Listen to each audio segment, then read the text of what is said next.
കടലമ്മ പെറ്റതല്ല എന്നെ, എന്റെ അമ്മ പെറ്റതാണ് എന്നെ. പെറ്റതോ പെറ്റ്, ഒരു നല്ല സാധനത്തെ പെറ്റൂടെ. എന്താ പാട്ടാടി പിന്നെ ഇത്? ഇപ്പോഴത്തെ ട്രെൻഡ് ഇതാ. എന്താ പാട്ടാ? എനിക്കാണെങ്കിൽ ഈ പാന്റ് ആദ്യമേ ഇടുന്നതുകൊണ്ട് വല്ലാത്തൊരു ഒക്കരുതാരിയുണ്ട്. എന്റെ പൊന്നു മനുഷ്യ, ബെൽറ്റ് എടുത്തിട്ട് വേണ്ടത്. പിന്നെ അങ്ങനെ നീ പറയുമ്പോൾ ബെൽറ്റ് ഒന്നും അങ്ങനെ ഇടാൻ ഒക്കത്തില്ല. അതെന്തുവാ? കഴിഞ്ഞ പ്രാവശ്യം രമേശ് പോയിട്ട് വന്നതാ. അവൻ വയറ്റേ കയറി പറഞ്ഞു ഒരു പെണ്ണ് വന്ന് പറയും, അന്നേരം ഈ ബെൽറ്റ് ഇടാനൊക്കത്തുള്ളൂ. ഞാൻ പറഞ്ഞ ഇടത്തില്ല, ഏതെങ്കിലും പെണ്ണ് പറഞ്ഞ് കെട്ടിടാൻ വേണ്ടി ഇരിക്കുക. നിനക്ക് അറിയാം ആ പെണ്ണെ വിളിച്ചോണ്ട് പോയില്ലേ, ഞാൻ തുണിയില്ലാതെ ഈ ഫ്ലൈറ്റിൽ ഇരിക്കും. ആ പെണ്ണ് വരുമല്ലോ. എന്തോ ഒരു ഇടപാടാ. സാധനങ്ങളെല്ലാം എടുത്താ? എല്ലാം എടുത്തിട്ട് നോക്കിയാ നിങ്ങൾ അമ്പലം എടുത്തിട്ടേക്കുന്ന എന്തിനാ? നീ അല്ലേ പറഞ്ഞ അമ്പലം മേടിച്ചോണ്ട് പോവാ കൊച്ചിന് കൊണ്ടുപോരാന്ന്.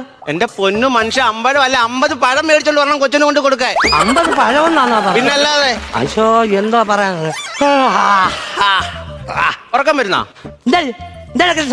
എന്തുവാ എന്തുവാ? പിന്നെ ഉറക്കം വരുന്ന ചോദിച്ചേ.